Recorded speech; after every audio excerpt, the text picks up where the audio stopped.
इनको बाबा साहब से कोई प्यार नहीं है, ये कोई बाबा साहब की इज्जत नहीं करते।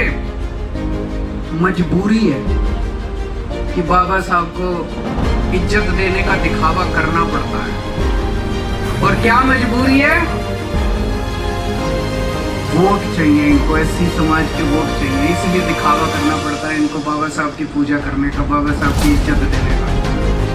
जब हम राजनीति में नहीं आए थे, हम सोचा करते थे, हम एनजीओ में काम करते थे, हम समाज सेवा में काम, छुट्टियों में काम किया करते थे। हम देखते थे सरकारी स्कूलों की बहुत बुरी हालत है।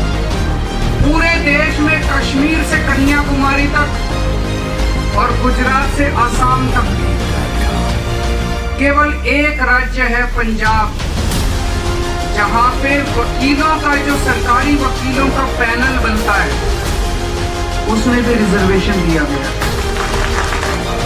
लेकिन अभी 2 महीने भी नहीं हुए और इन 2 महीनों के अंदर इन्होंने पूरी शिक्षा व्यवस्था का बेड़ा गर्क करना चालू कर दिया। 30 साल से इनकी गुजरात में सरकार है, शर्म से डूब मरना चाहिए इनकी पार्टी को कि गुजरात के अंदर 30 साल सरकार चलाने के बाद अगर शिक्षा व्यवस्था का गुजरात में ये हाल है। एक राज्य बता दो मेरे को जहां इनकी सरकार है उन्होंने शिक्षा पे अच्छा काम किया।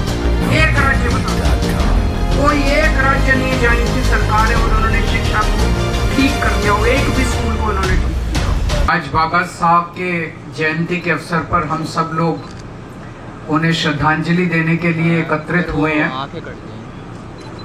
मैं अपनी ओर से, अपनी पार्टी की ओर से, अपने सभी कार्यकर्ताओं की ओर से बाबा साहब को श्रद्धांजलि अर्पित करता हूं। हमारी पार्टी ने बाबा साहब को और शहीद आजम भगत सिंह को अपना आदर्श माना है।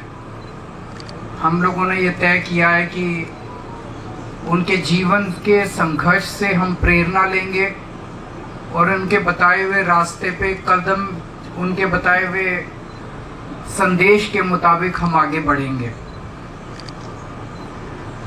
उसी दिशा में हम लोग पूरी कोशिश करते हैं अपनी पार्टी को भी चलाने की और जहां जहां हमारी सरकारें हैं उन सरकारों को भी चलाने की। हम देखते हैं कि किस तरह से आज के राजनीति में बाबा साहब को श्रद्धांजलि देने का, माला पहनाने का, फूल अर्पित करने का कई पार्टियां और कई नेता एक झूठा दिखावा करते हैं। मैं झूठा क्यों कह रहा हूं? जैसे मान लो आपका बेटा है, आप अपने बेटे को बोलो बेटा इस रास्ते चल, बेटा उस रास्ते तो चले नहीं, जो आप कहो उसका उल्टा करे, जो काम आप कहो उसका उल्टा करे, जो सीख आप दो उसकी उल्टी करे और रोज सवेरे आपकी तस्वीर लगा के उसके आगे माला फूल सब चढ़ाए और आपकी पूजा करे, तो आप क्या करोगे? 2 थप्पड़ मारोगे उसको कि मैं जो कहता हूँ वो तो करता नहीं है और मेरी माला, मेरे को रोज माला चढ़ा के और फूल चढ़ा के, फूल पत्ती और धूप दीप करता है। वही उन्होंने इन सारी पार्टियों और नेताओं ने आज बाबा साहब के साथ कर रखा है। बाबा साहब ने जो संदेश दिया, जो उनके विचार थे, उस पे तो कोई नहीं चलेगा, उसके उल्टा करेंगे। लेकिन बाबा साहब को फूल पत्ती चढ़ाएंगे, उनको दिखावा करेंगे उनकी पूजा करने की। सबसे बड़ा संदेश बाबा साहब का क्या था? जो भी सौरभ भारद्वाज ने कहा, सबसे ज्यादा तवज्जो उन्होंने शिक्षा को दी थी कि अगर हम चाहते हैं कि हमारा सारा समाज एक पीढ़ी के अंदर आगे बढ़े, बराबरी का अधिकार मिले, सबकी गरीबी दूर हो, तो वो केवल और केवल एक ही चीज से हो सकती है, वो है शिक्षा। शिक्षा के बिना कोई पार नहीं है, हो ही नहीं सकता। अगर हम अपने देश में बच्चों को शिक्षा नहीं देंगे, एक जैसी शिक्षा नहीं देंगे, अच्छी शिक्षा नहीं देंगे, देश तरक्की कर ही नहीं सकता। ये सारी पार्टी वाले और ये नेता क्या करते हैं? उसका उल्टा करते हैं। शिक्षा पे जोर नहीं देंगे। और अब जो दिल्ली के अंदर चल रहा है ये तो बेहद दुखद है, जो कुछ भी चल रहा है। जब हम राजनीति में नहीं आए थे, हम सोचा करते थे, हम एनजीओ में काम करते थे, हम समाज सेवा में काम, झुग्गियों में काम किया करते थे। हम देखते थे सरकारी स्कूलों की बहुत बुरी हालत थी, गरीबों के बच्चों के लिए बहुत बुरी शिक्षा थी। हम देखते थे कैसे प्राइवेट स्कूल वाले शोषण करते हैं माँ बाप का, बच्चों का, फीस पे फीस बढ़ाते जाते हैं, फीस पे फीस बढ़ाते जाते हैं।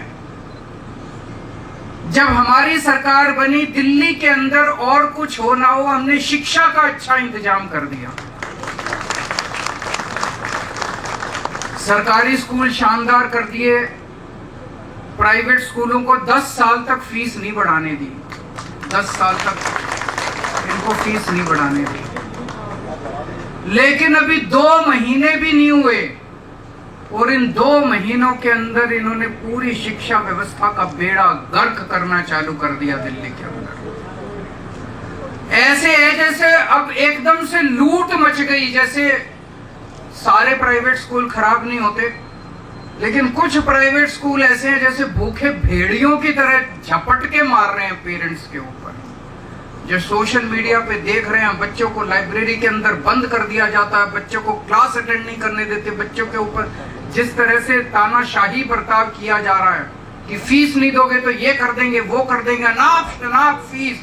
कईयों ने तो दुगनी कर दी, कईयों ने 80% बढ़ा दी, 40%। कहां से लाए बच्चों को पैसे पढ़ाने के लिए?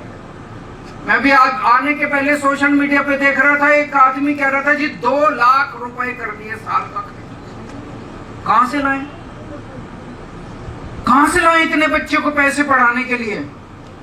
ये तो किसी भी जिम्मेदार सरकार की जिम्मेदारी होती है कि वो शोषण के खिलाफ लोगों को बचाए, और यही शोषण में शामिल हैं, यही लोग शोषण करवाने में शामिल हैं। सरकारी स्कूल कितनी मुश्किल से ठीक करे थे, कितनी मुश्किल से ठीक करे थे 10 साल में। इन्होंने हैप्पीनेस करिकुलम बंद कर दिया, इन्होंने देशभक्ति करिकुलम बंद कर दिया, इन्होंने बिजनेस ब्लास्टर्स, सारा एक एक करके मिशन बुनियाद बंद कर दिया। एक एक करके जितने अच्छे काम करे थे सरकारी स्कूलों में, सारे बंद करते जा रहे हैं ये लोग।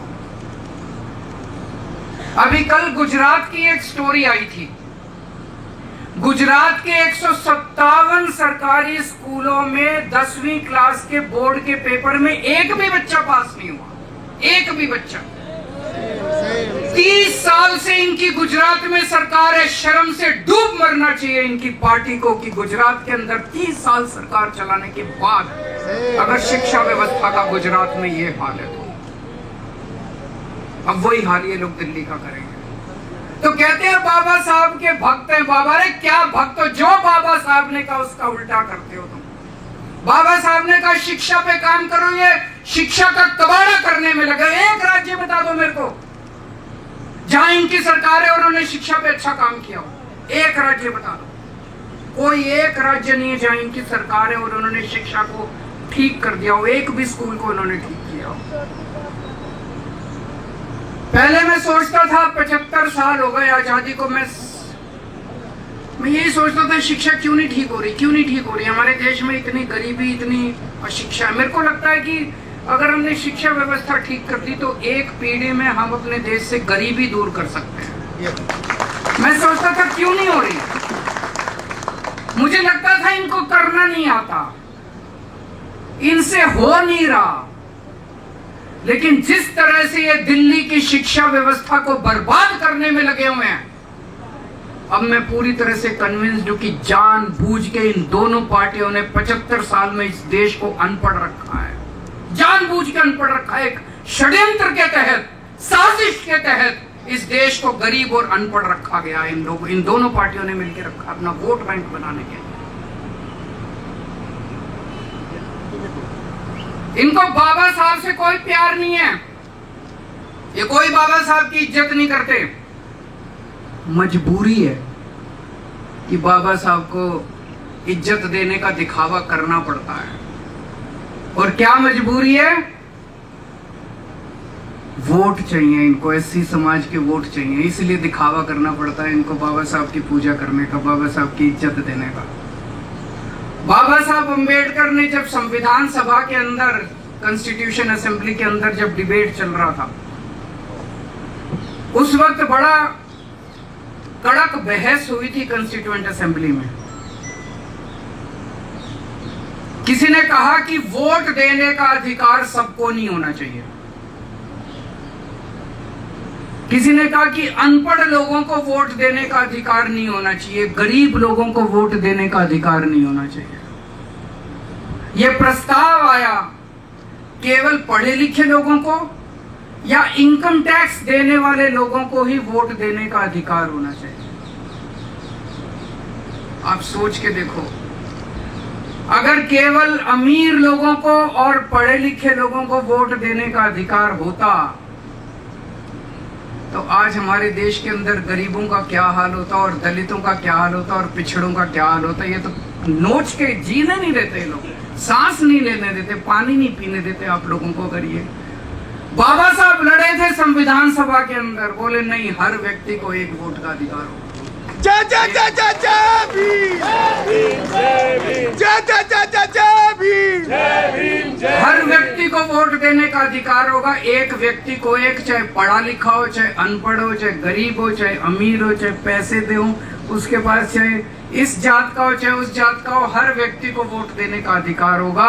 अगर ये वोट देने का अधिकार हर व्यक्ति को नहीं होता जो बाबा साहब ने दिलवाया, आप सोच सकते हो क्या हाल होता इस देश का, बहुत बुरा हाल होता। अभी तो वोट देने का अधिकार है, तब ये लोग झुग्गी वालों को वोट के पहले जाके कहते हैं कि जहां झुग्गी वहां मकान, और जिस दिन चुनाव के नतीजे आते हैं अगले दिन झुग्गियां तोड़वा देते हैं। इतने बेशरम लोग हैं ये लोग। वोट देने का अधिकार है तब इन्होंने जीना मुश्किल कर रखा है। अगर वोट देने का अधिकार नहीं होता, ये तो सबको प्रशांत महासागर में ले जाकर डुबो देते, सारे गरीबों को, सारे अनपढ़ लोगों को। कोई स्कूल नहीं बनवाते आप लोगों के, केवल अमीरों के स्कूल होते हैं इस देश के अंदर, कोई सरकारी स्कूल नहीं होता। तो बाबा साहब ने वोट देने का अधिकार दिया, इसीलिए आज मुझे यहाँ आप सबको बताते हुए, आप सबकी पंजाब में सरकार है, आप लोगों की पंजाब सरकार ने एक बहुत बड़ा निर्णय लिया अभी 2-3 साल पहले। पूरे देश में कश्मीर से कन्याकुमारी तक और गुजरात से असम तक केवल एक राज्य है पंजाब, जहां पे वकीलों का, जो सरकारी वकीलों का पैनल बनता है, उसमें भी रिजर्वेशन दिया गया है। बाकी किसी राज्य के अंदर सेंट्रल गवर्नमेंट भी अपने वकीलों के पैनल में रिजर्वेशन नहीं देती, कोई राज्य अपने सरकारी पैनल में रिजर्वेशन नहीं देता। केवल पंजाब सरकार ने रिजर्वेशन दिया है, अपने पैनल में रिजर्वेशन दिया है, सरकारी वकीलों का जो पैनल है। और अभी पिछले हफ्ते उस रिजर्वेशन में एससी समाज के हमारे भाइयों के लिए रियायतें दी गई है। जो एलिजिबिलिटी की कंडीशंस हैं, उन एलिजिबिलिटी की कंडीशंस के लिए रियायतें दी गई हैं। मैं इनको कहना चाहता हूं, अगर तुम लोग भी प्यार करते हो अपने अपने राज्यों में, तुम भी दो रिजर्वेशन, सेंट्रल गवर्नमेंट में तुम भी दो रिजर्वेशन सरकारी वकीलों के पैनल में, तब तो पता चलेगा कि तुम बाबा साहब से प्यार करते हो। नहीं तो ये फर्जीवाड़ा करना बंद करो। अभी मैं सुन रहा था, एक जज साहब हमारे देश के एक राज्य के चीफ जस्टिस रिटायर हुए हैं, उनका 3-4 दिन पहले भाषण आया था। उन्होंने कहा कि वो एक हाई कोर्ट में जब काम करते थे, वहां पे एक जज जब उसकी नियुक्ति हुई तो आके उसने अपने पूरे कमरे को और अपनी कुर्सी को और मेज को गंगा जल से साफ किया, हाई कोर्ट के एक जज ने। क्यों? क्योंकि उनके पहले जो जज था वो दलित था, वो एससी समाज से था। 75 साल हो गए आजादी को, लेकिन हमारी मानसिकता अभी नहीं बदली। हमें बदलना पड़ेगा, हर व्यक्ति को बदलना पड़ेगा, अपनी मानसिकता को भी बदलना पड़ेगा।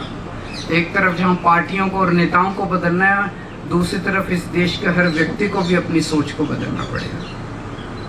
फिर से मैं आप सब लोगों को बाबा साहब के जयंती के अवसर पे बहुत बहुत शुभकामनाएं देता हूं। और यही निवेदन करता हूं कि उनके कदम चिन्हों पे चलना, इन पार्टियों और नेताओं की तरह दिखावा मत करना। बहुत बहुत शुक्रिया।